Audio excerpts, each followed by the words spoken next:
Per què hi ha aquestes manifestacions i aldarulls en defensa de Pablo Hasél?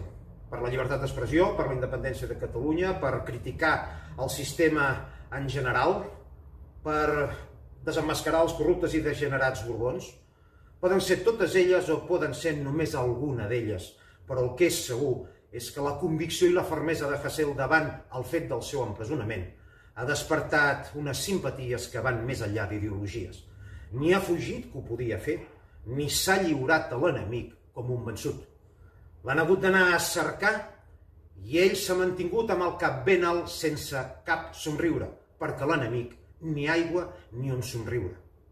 Aquest lleidatà tot sol ha tingut més dignitat que tots els polítics independentistes processats, siguin a la presó o siguin a l'exili, perquè uns van marxar i els altres es van lliurar com a xaix.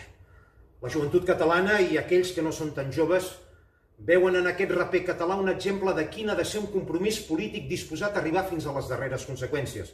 Són aquestes les actituds que motiven i fan creure que no tot en la política catalana són simples especulacions per ocupar una poltrona. I per això és tan perillós l'exemple de Pablo Hasél, perquè desperta consciències i demostra que Catalunya també pareix joves disposats a arribar fins al final.